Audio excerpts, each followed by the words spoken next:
I would love to know exactly the path and the touch points that created that conversion or created that buyer. But again, people are not shopping linearly. And the juice is not really worth the squeeze when it comes to focusing so much of your effort on trying to find the exact right attribution model. And is it Yeah. last touch? Is it first touch? Is it linear? Is it time decay?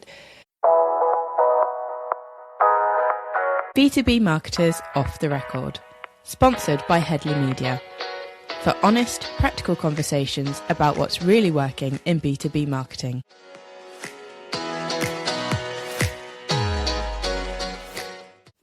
Well, welcome to B2B Marketers Off the Record podcast. I'm delighted to be joined here by Eryn Lueders, the head of marketing for Basis Theory. I'll hand over to you, Eryn, in the first instance to introduce yourself. Yeah, thank you, Chloe. Thanks for having me. As Chloe mentioned, I am head of marketing at Basis Theory.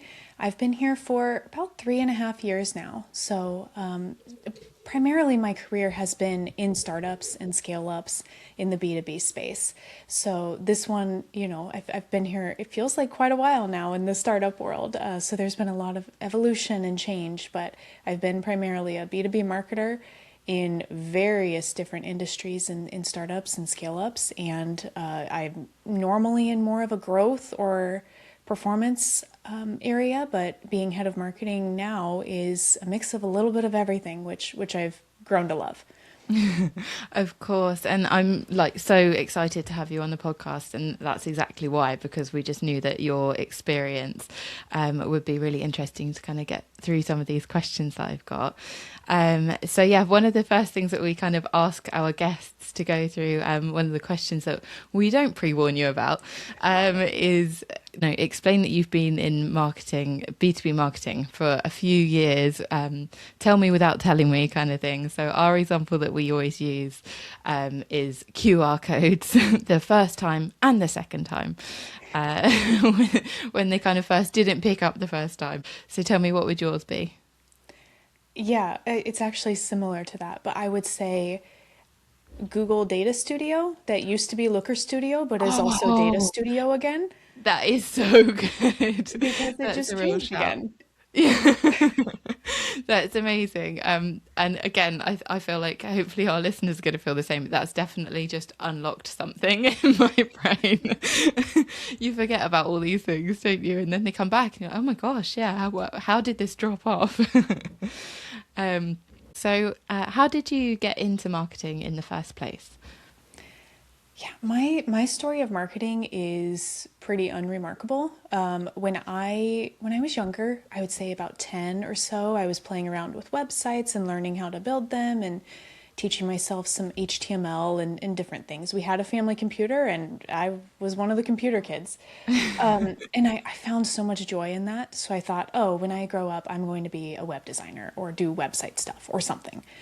And then when I was in high school, we had a career day where various people come in from the community and talk about their jobs, and there was someone for a local sports team. It was like a AA baseball affiliate Okay. person who was the head of marketing, and he talked about his job. I know very little about sports, especially back then. I still don't really enjoy baseball, and he came in and talked about his job as head of marketing at this baseball club, and I thought, this is the coolest job ever. This is what I want to do. So I mean, I took the traditional route from that point. I studied marketing in college. I got my first job in marketing, and I've been in marketing ever since. That's amazing though, because you do hear a lot about how people kind of fall into their jobs and things like that. But that's a really solid. No, I decided this is what I was going to do, and now I'm doing it. Yeah. Yeah, it's suited me ever since. I've thought about different types of careers or ways that I could grow or expand, but it's still always just, it comes back to marketing. Yeah. And the thing is, it is so broad as well. There's a lot of different kind of disciplines that are involved with it, marketing, especially your head of marketing. You've got to touch into finance. You've got to, there's Yeah. so, it's so broad, isn't it? Yeah. Um, so what's one of the, one belief about B2B marketing that you've changed your mind on in the last 12 months? Yeah. With being more of that growth digital marketer at heart, I've Yeah. always been a little bit of a tinkerer and a tester and a let's just try this out. Let's do this thing. And I've started to realize, especially as we're growing as a company and my role is growing, and we're reaching into bigger accounts now than we ever did, and we're trying to be more sophisticated in the way we do marketing. Just kind of being like, oh, let's try it out without much of a plan isn't really suiting me anymore. And it's not, I don't think it suits many marketers. The Mm. approach that I've seen more success in, and that I think is something that I'm changing my tune on this, is do one thing and do it well.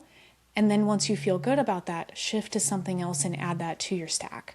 So for instance, we started out a lot in organic search and content Right. marketing, and we Mm. did that really well, and we doubled down on that. And then when that's been rolling, we've been moving into paid media, we've been moving into other channels, because Hmm. when my focus, or anyone's focus really, is shifted across so many different things and you're not doing any of them exceptionally well or even Yeah. okay, you're Yeah. not really giving it a good test or really a good try.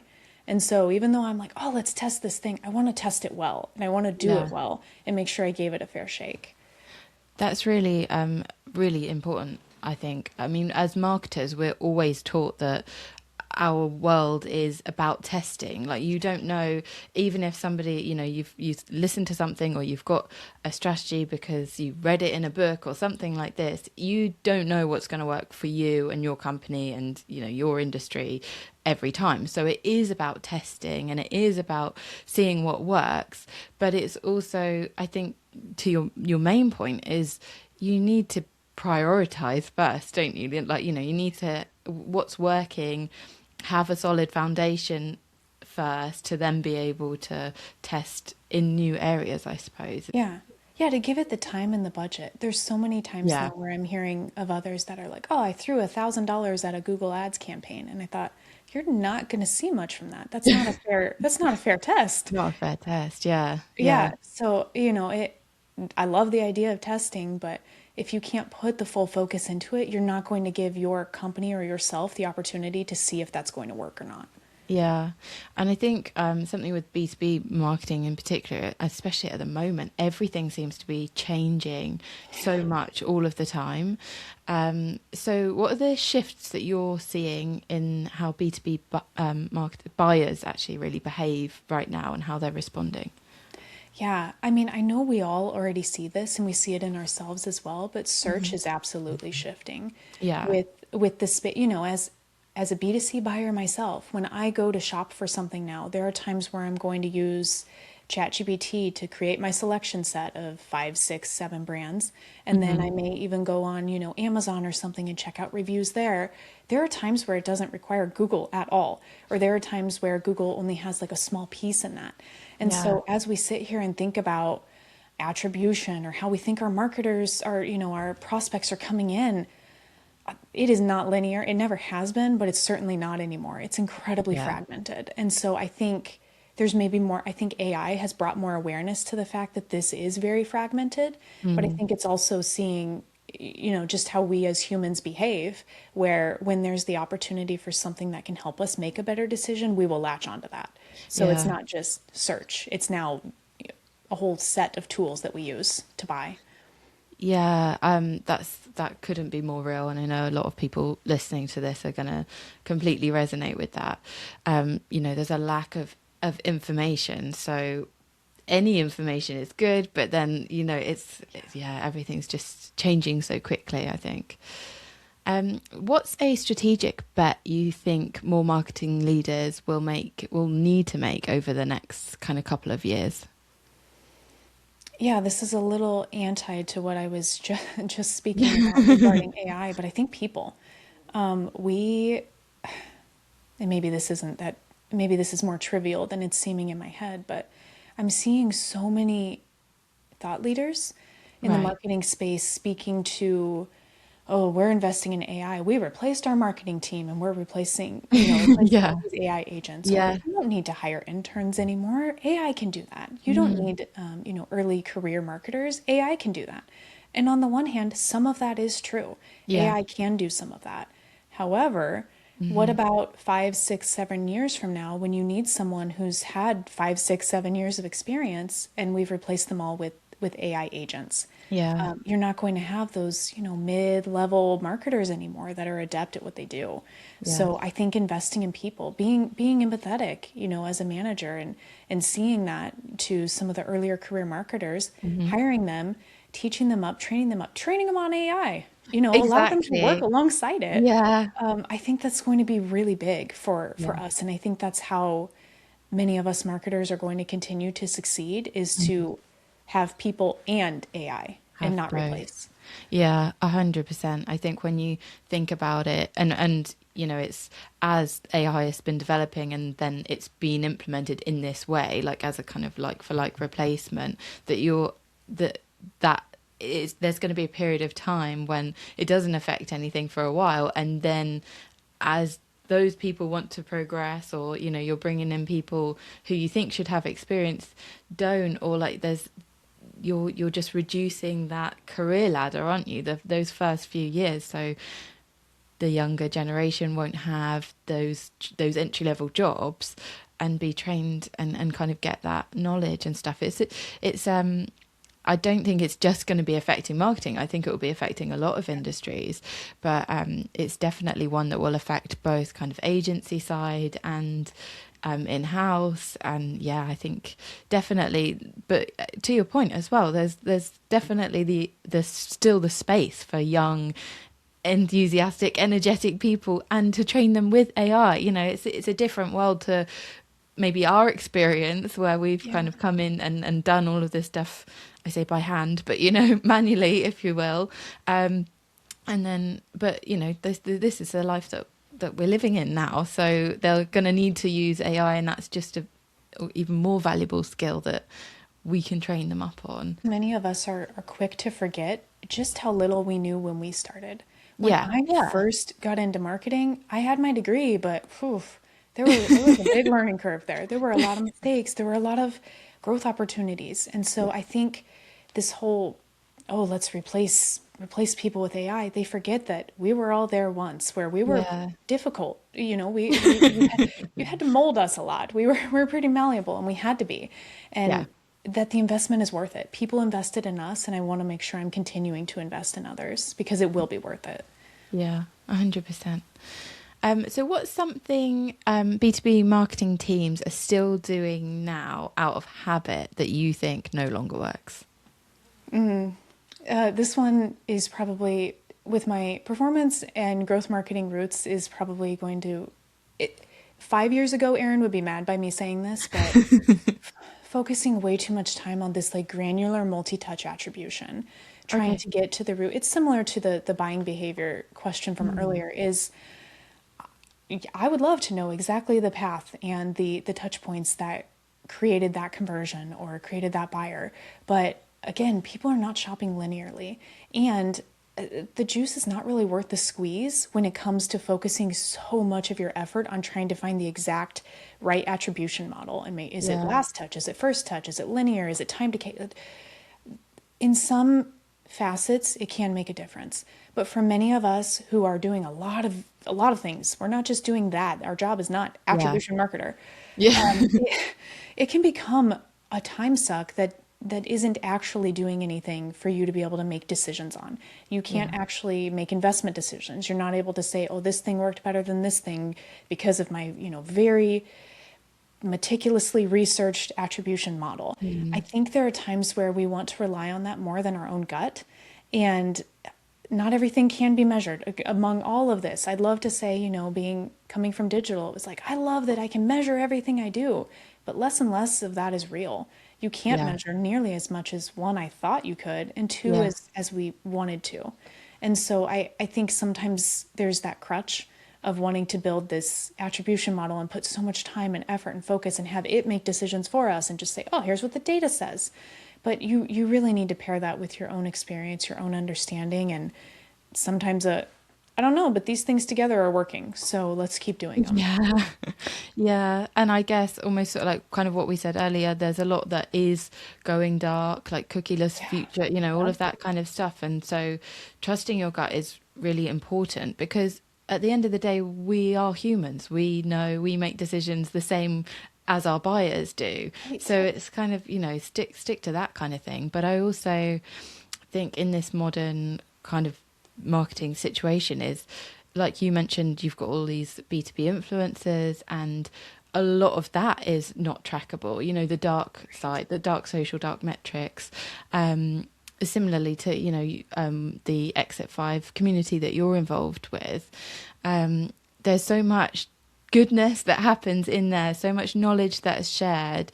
And, that's oftentimes the most compelling kind of reason where people pick up referrals and things like that. So yeah, staying close to the number, those are things you're never going to learn unless you specifically asked, where did you hear about us? There's definitely so much more to unlock. So focusing on the figures is limited nowadays, I think. It is. It is. And I am data through and through. So I love measuring what I can. But even when you ask where they heard about you, there are many times where they don't even remember. Maybe it was in a community, or it was a Yeah. friend from 3 years ago that you heard the name. And so it's great. I love when someone fills out that field, but even Yeah. then, you're still relying on someone to remember how they heard. They may have no idea. Yeah, yeah. Even, I mean, there's, as marketers, we know the multi-touch points. So Yeah. it's like they could have seen your ad like 50 times and they'll still say that they just searched Google. Right. 100%. Cool. So what is one thing you wish you could change about marketing if you could? Yeah, I think this one's an interesting question because maybe this is coming from more of my startup background and my startup experience, but marketing can oftentimes become the catch-all in organizations for, we're not really sure who should handle this, but this sounds like marketing. This sounds like something marketing should do, I guess. They do things like this. And I think what starts to happen when we get into that trap is, I believe it's Brendan Hufford who coined this, but it's that checkbox marketing where we don't have as much time to think through the strategy or as much time to think through what the right, channel or the right execution may be for this particular audience in this particular way, because we're just, doing the check boxes. We're just saying, these are the things I have to do for a launch and we're making sure to do it, and thumbs up, we did it. Marketing did its job. Because so much of what we do in marketing isn't really marketing in many cases anymore. We have things thrown on our plates that aren't. And I love being the person who people go to for that. I love being someone who's like, oh yeah, Eryn can handle that. Her team's going to do that. But I also think it takes away from some of that fun part of marketing, that where good marketers who love marketing would really succeed, is when they can think about, I'm not just checking these boxes anymore. I'm thinking about how I can reach them in a unique way, or the right way, or the way they want to be reached. I think sometimes we get away from that. And I wish, even I'm speaking to myself here, I wish more of that could be, more of my time could be focused on that and less of it on, some of the day-to-day of just, life in marketing sometimes. Yeah, I can definitely relate to like the being thrown things that aren't necessarily marketing. Like you said, that it's kind of the ever expanding department of like, why don't we try this new thing? It's probably something to do with marketing. Yeah. We'll see how they handle it. And Yeah. it almost comes back to like the ability to say no to those things, or some of them. I'm not saying become the no department, but Right. it's often the opposite, isn't it? It's often that marketing are the yes department and have to kind of work through all these things, juggling lots of different tasks, but then, as you've said, not have the ability to focus on the wider thinking, which is almost exactly kind of the reason for this podcast. It's not to kind of discuss a specific type thing, but get that kind of idea, get the kind of ball rolling and things whirring in your mind, and think, actually, no, that's a really good idea. Like, we should stop focusing on this, and the metrics matter, but not all of them. And kind of, have those conversations, have time to have those conversations, I think is a really good takeaway. Yeah, yeah, and I love your framing there of the no department, because you do want to set boundaries, you want to protect your team's time, but also there are many times where if it is miscellaneous in some capacity and you're like, I don't know where it goes, my team probably could handle that, so you're like, I want to help. We can do that and we could do it well. Why wouldn't we? And so it's it's just funny how that works, because on the one hand, I'm like, I wish I had things taken off my plate. And then on the other, I'm like, but if you take that off my plate, we don't do it anymore. Yeah. So it's hard. You don't want to be the no department. You want to help, and you also want to set boundaries and protect your team's time, but you also know that there are things that marketers are uniquely good at, that Yeah. other parts of the company just may not have the resources, time, or background and skill set to be able to do.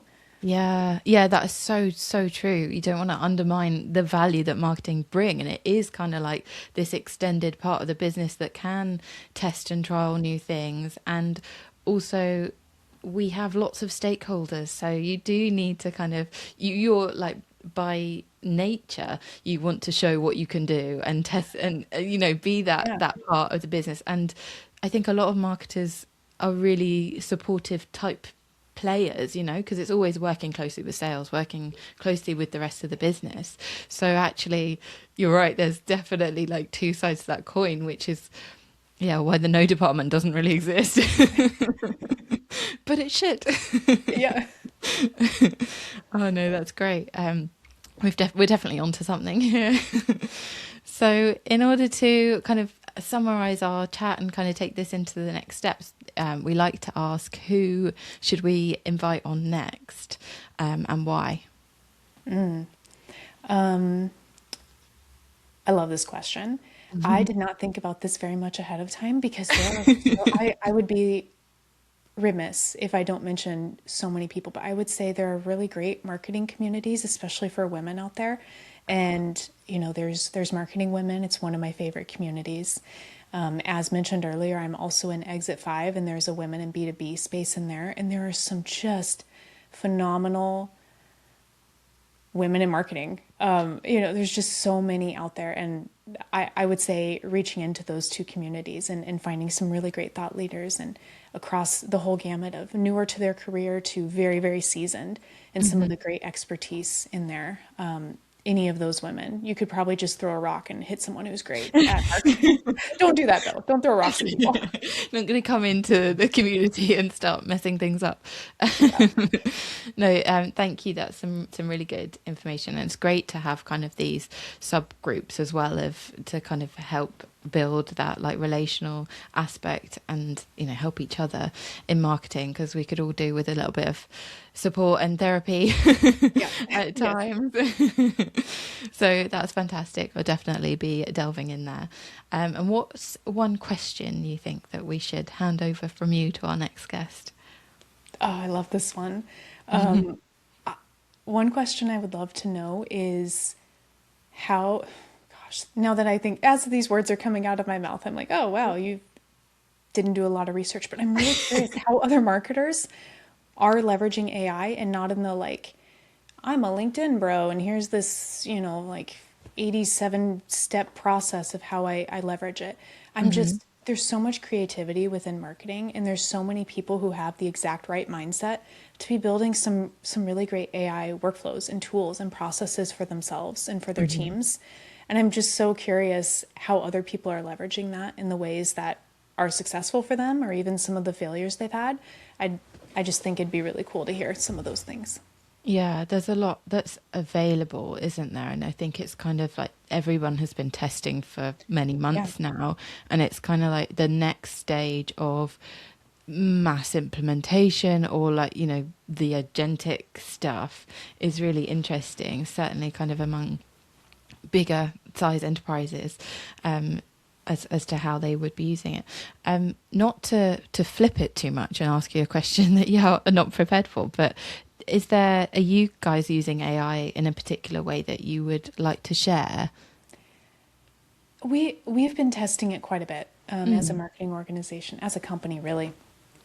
I think some of the ways that AI has really helped us out is in reducing some of these manual tasks, which is obviously what it's for, but reducing some of these manual tasks that we have to do on a recurring basis, either Yeah. making them easier or removing them entirely. So there were simple things like, again, shout out to Data Studio, Google Data Studio, but I do my weekly reporting in there, and it's automated through Google Analytics and through various other channels, but I could not get my LinkedIn data for LinkedIn ads in there. So every Thursday afternoon for my Friday report, I would be exporting it and importing it into a spreadsheet, into a Google Sheet. Very quickly, I was able to solve that with Claude Cowork in a sense that, I mean, I can't believe I was doing it by myself so long. And now there's just an automated run using the marketing API through LinkedIn Yeah. that I built in, I don't know, an hour or two. It took longer than it should have because I was figuring it out as I went. Yeah. To solve a very simple, not very time consuming, but also mundane step Yeah. that if I missed it, it was messing up all of my reports. And so Yeah. that's a simple way and a smaller way. We're leveraging AI to help do some automated grammar and spelling checks on some of our Mhm. content once it hits a certain stage. So we have quite a few workflows around that. But Yeah. I found that the ones that feel the biggest are the ones where it's like, oh, this was a weekly to do, and I completely removed it from my list now. Yes, I love that. And I guess so many people will be in because, as we've kind of talked about, there's so many things that you have to do. There's so many of those, the admin tasks, but also, people coming to you for reactive tasks Yeah. all of the time. So just to take off one that, like, it might not be the biggest task, but it's definitely like, I hear people call them frogs. It's just like, oh, I can't be bothered to Yes. do this, like it's just repetitive, and to have that one thing saves time, and it just saves your brain a little bit, doesn't it? It just comes in, it's like, don't worry, I'll do that for you, which Yes. is what everybody wants, isn't it? Yes. Yes. Absolutely. Those efficiencies that allow you to do your job better. Hmm. Perfect. Amazing. So we've got to the end of our questions. I have so enjoyed talking to you. Thank you so much. It's great to get your opinion and all of your kind of experience on where marketing is at the moment. So thank you. Is there anything that you or tell people where they can find you, and what you, if there's anything that you'd like to promote? Sure. The best way to find me would be on LinkedIn. So I'm just Eryn Lueders. You can find me. It's my name on LinkedIn. And then, I guess I already gave a shout out, but some of these women in marketing communities I think are huge. They've been the biggest level up for me in my career. There's been mentorship programs as a part of them, and you meet some really amazing women. So there's Marketing Women is one Yeah. of them. And then the other would be an Exit 5, the women in B2B community there. Both of those are just really, really solid communities. So big shout out to them. Highly recommend you take a look at those. Awesome. We will do, and we'll provide links as this goes out. So thank you so much for talking to me. Yeah, thank you, Chloe.